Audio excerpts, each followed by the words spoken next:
नमस्कार दोस्तों, good morning. एक बार फिर आपका अपना प्रिय डॉक्टर आदि कश्यप मुंबईचा माणूस और आपके लिए लेकर आया आपका मनपसंद प्रोग्राम पॉजिटिव करना। दोस्तों, आज रविवार का दिन है। मैं आपका ज़्यादा समय नहीं लूँगा, लेकिन मैं आपको यही कहना चाहता हूँ कि हमारी जो ज़िंदगी होती है परिवर्तनों से भरी होती है और परिवर्तन जीवन का नियम होता है। तो दोस्तों, ज़िंदगी में हमने अक्सर देखा है कि परिवर्तन आते रहते हैं और जब भी कोई परिवर्तन आता है तो हमें उसे एक्सेप्ट करना चाहिए, घबराना नहीं चाहिए। लेकिन होता क्या है, ज़्यादातर लोग उस परिवर्तन से घबरा जाते हैं, लेकिन हमें घबराना नहीं चाहिए, क्योंकि जो परिवर्तन ज़िंदगी में आते हैं वो हमेशा हमें कुछ ना कुछ सिखा कर जाते हैं, हमें सफल कर जाते हैं। और जहाँ पे हमें सफलता नहीं भी मिलती है तो दोस्तों याद रखिएगा, सफल होने का गुण अवश्य सिखा कर जाते हैं वो परिवर्तन। इसलिए हमेशा उसे एक लेसन के रूप में एक अपने लेसन के रूप में आपको एक्सेप्ट करना चाहिए। और जो आज की कहानी है वो इसी परिवर्तन पर आधारित है। रविवार स्पेशल पॉजिटिव कर्मा, आपका अपना प्रिय डॉक्टर आदि कश्यप मुंबईचा माणूस, और एपिसोड नंबर है 1049। जाइएगा मत, सुनाता हूँ मैं आपको कहानी और उसके बाद आपसे पूछूंगा कि ये कहानी आपको कैसी लगी। दोस्तों, आज की कहानी है परिवर्तन। भेजने वाले राहुल देव। शुरुआत करता हूँ इस कहानी की कुछ प्रकार। एक गांव था जिसमें रामधेनु नाम का एक छोटा सा बच्चा था। रामधेनु एक गरीब परिवार से था और दलित परिवार से था। रामधेनु गांव के लोगों की सहायता करना चाहता था, लेकिन क्योंकि वो दलित परिवार का था तो कोई भी उसे प्रताड़ित करता था और उसे तरह तरह के ताने देता था। एक बार उसने पंडित जी से कहा कि पंडित जी, आप सुबह सुबह कहाँ जा रहे हो? तो पंडित जी ने एकदम से उसको झटकते हुए कहा कि तूने तो मेरा पूरा दिन ही खराब कर दिया। दोस्तों, रामधेनु के पिता एक किसान थे और उनके पास 5 एकड़ जमीन थी। अब रामधेनु गांव में जब भी निकलता तभी उसे किसी ना किसी रूप से परेशान किया जाता और उस पर लोग हंसते थे। चाहे वो पहलवान हो और चाहे वो वहां के मुखिया का लड़का, जब किसी का दिल करता उसकी पिटाई कर देता या उस पर गुस्सा कर देता। रामधेनु ने परेशान होकर अपने पिता से पूछा कि लोग मेरे साथ ऐसा क्यों करते हैं? उसके पिता ने कहा कि बेटा, हम दलित समाज से हैं, हमें समाज में इसी तरह से ट्रीट किया जाता है। लेकिन रामधेनु अभी तक भी अपने पिता के जवाब से संतुष्ट नहीं था। दोस्तों, समय बीतता गया और रामधेनु का एडमिशन उसके फादर ने, उसके पिता ने गांव में करा दिया। लेकिन क्योंकि वो दलित समाज से था, वहां पर भी उसे ज्यादा दिन तक स्कूल में टिकने नहीं दिया। मजबूर पिता क्या करता? उसके पिता ने आखिर हार कर अपनी 5 एकड़ में से 3 एकड़ जमीन बेचकर यह फैसला किया कि रामधेनु को शहर में जाकर पढ़ाएगा। आखिर पढ़ लिखकर अगर वो अच्छा नागरिक बनता है तो समाज में उसकी इज्जत हो सकती है। और दोस्तों, यही फैसला कर उसने अपनी 3 एकड़ की जमीन को बेच दिया। रामधेनु शहर चला गया। 24-25 वर्ष बीत गए, लेकिन रामधेनु का कुछ पता ही नहीं चला। उसके पिता और सारे गांव के लोग उसका इंतजार करते रह गए। गांव के लोगों ने तो यहां तक कह दिया कि पता नहीं रामधेनु जिंदा भी है कि मर गया, लेकिन उसके पिता ने आस नहीं छोड़ी। दोस्तों, अचानक 24 साल बाद उस गांव में एक चमचमाती हुई कार आती है और वो कार रामधेनु के पिता के घर के सामने रुकती है। सब लोग हैरान हैं।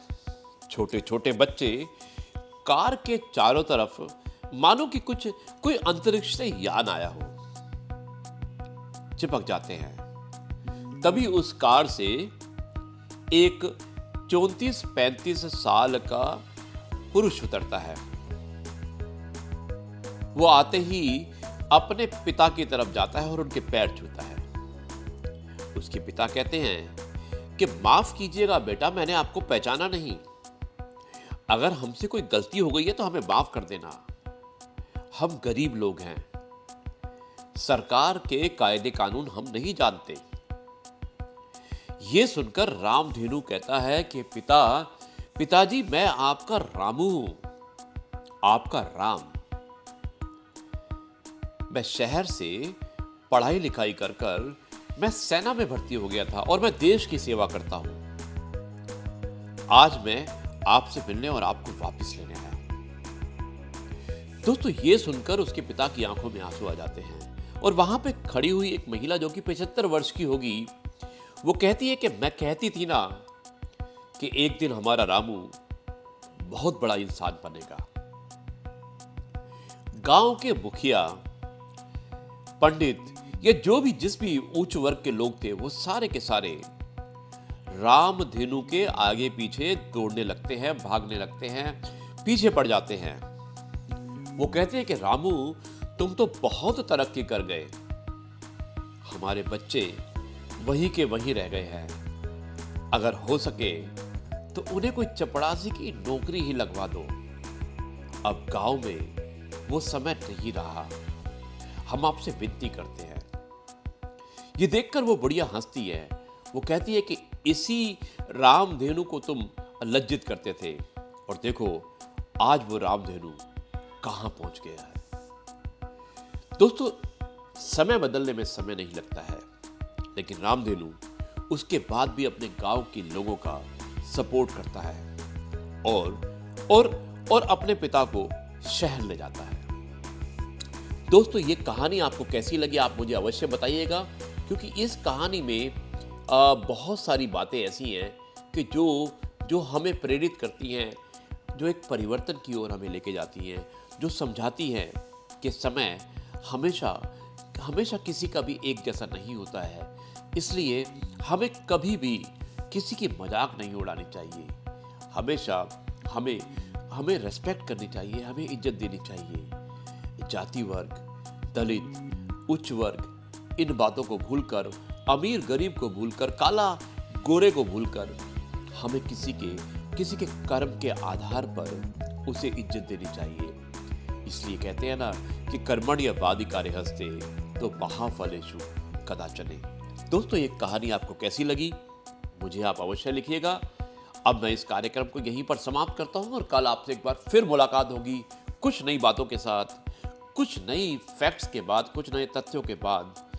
तब तक के लिए मैं कहता हूं नमस्कार, जय हिंद, वंदे मातरम, भारत माता की जय, जय जवान जय किसान, जय गुरु जी, शुक्राना गुरु जी। तो जी हाँ दोस्तों, कैसी लगी ये कहानी परिवर्तन, जिसमें कि रामधेनु जो एक गरीब घर का लड़का होता है, गरीब परिवार का होता है और एक विशेष तबके का, जो समाज के द्वारा ठुकराया हुआ तबका होता है, उसका लड़का होता है। और वो किस तरह से समाज के द्वारा दिए गए दोषों को और उल्हानों को झेलता है और उसके बाद वो अपनी ज़िंदगी को बदलने के लिए शहर में चला जाता है, और किस तरह से वो एक बदले हुए राम के रूप में अपने गांव में 35 साल की उम्र में आता है और किस तरह से वो एक परिवर्तन लाता है। तो दोस्तों, इसी तरह का कुछ परिवर्तन शायद आपको भी लाना चाहिए। हमेशा लाइफ को एक चैलेंज है, उसे एक्सेप्ट करना चाहिए और उसके बाद उसका जो अच्छा होता है उसे ग्रहण करना चाहिए, और जहाँ पे आपको सक्सेस नहीं मिली है उससे आपको कुछ सीखना चाहिए। शायद मुझे उम्मीद है कि आप अवश्य काफ़ी कुछ सीखेंगे, ये वादा है और ये मैं उम्मीद भी करता हूँ अपने दर्शकों से, सुनने वालों से। दोस्तों, अब मैं इस कार्यक्रम को यहीं पर समाप्त करता हूं और कल आपसे एक बार फिर से मुलाकात करेंगे मंडे के दिन, किसी नई जगह पर, कुछ नई बातों के साथ, कुछ नए लेखों के साथ। तब तक के लिए कहता हूं जय गुरु जी, शुक्राना गुरु जी।